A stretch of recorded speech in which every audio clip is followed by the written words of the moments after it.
ఆయన అర్చక పౌరహిత్యంతో ఎంతో మందికి ఉపాధి కల్పించిన స్మార్త సరస్వతి. కాశీ, ఉజ్జయిని లాంటి క్షేత్రాల్లో వేలాది చండీ యాగాలు నిర్వహించిన సోమయాజి.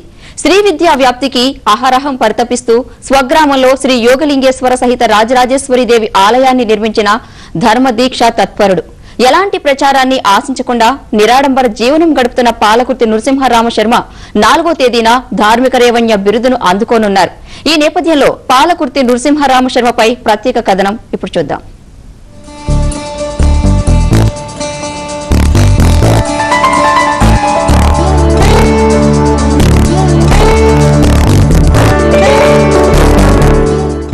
ఏ రంగంలోనైనా బాగా కష్టపడి పనిచేస్తే గౌరవప్రదమైన స్థాయికి చేరుకోగలరు అనే దానికి ప్రత్యక్ష నిదర్శనం పాలకుర్తి నృసింహరామ శర్మ సిద్ధాంతి.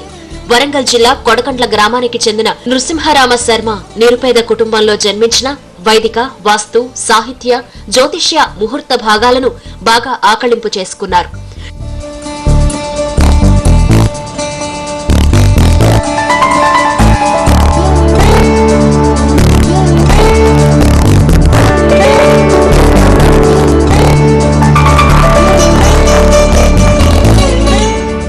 కాలానుగుణంగా మారుతున్న పద్ధతులు, పరిణామాల నేపథ్యంలో ఆధునిక శాస్త్రీయ పద్ధతుల్లో 55 సంవత్సరాలుగా పంచాంగ రచన చేస్తున్నారు.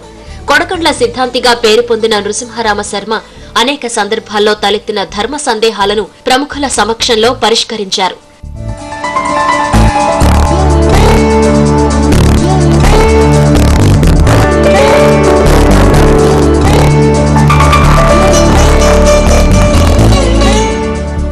ఆధ్యాత్మిక కేంద్రముల చేత పెద్దలు నిర్ణయించిన దేవాలయాలన్నీ వ్యాపార కేంద్రములుగా మారిపోయినాయి. ఎందుకంటే నీతి, అవినీతి 2 పదార్థాలు భగవంతుని యొక్క సృష్టిలో ఉన్నాయి. ఏదైనా అవినీతి దాని పరిమితికి పెరగాలి, నీతి దాని పరిమితికి పెరగాలి.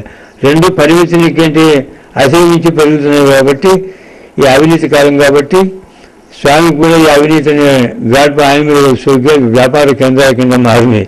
ఒక ఒక లెక్కకు తీసుకురావాలంటే భగవంతుని యొక్క దయవాల్సిందే, కానీ మానవుని చేత కానీ ప్రభుత్వం చేత కానీ మళ్ళా కంట్రోల్కి వచ్చే పరిస్థితి లేకుండా అయిపోయింది. కొడకండ్ల సిద్ధాంతి దేశవ్యాప్తంగా సుమారు 2000కు పైగా దేవాలయ ప్రతిష్టలు చేశారు. ఎన్నో దేవాలయాల నిర్మాణాలకు ప్రోత్సాహాన్నందించారు. స్వగ్రామంలో 70 సంవత్సరాలుగా దేవీ నవరాత్రులను నిర్వహిస్తున్నారు.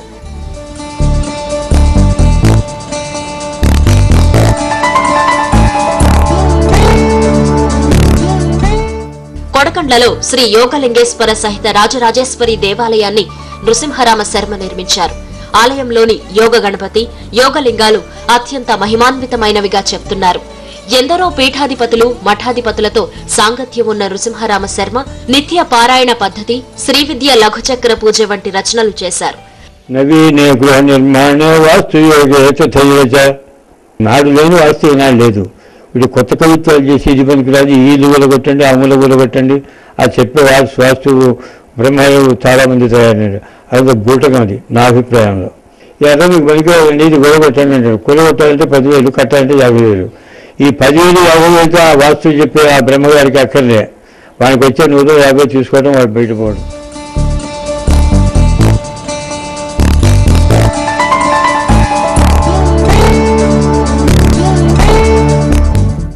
రాష్ట్ర ప్రభుత్వ ఉగాది పురస్కారంతో పాటు ఎన్నో సన్మానాలు, మరెన్నో సత్కారాలు అందుకున్న పాలకుర్తి నృసింహరామ శర్మ 88 ఏళ్ల వయసులోనూ ఎంతో ఉత్సాహంగా కనిపిస్తారు. సమాజ శ్రేయస్సు కోరి ధర్మ ప్రచారం చేస్తూ యువతకు ప్రత్యక్షంగా, పరోక్షంగా జీవనోపాధి కల్పిస్తున్నారు. ఈ నెల 4వ తేదీన ధార్మిక వరేణ్య బిరుదును నృసింహరామ శర్మ అందుకోనున్నారు.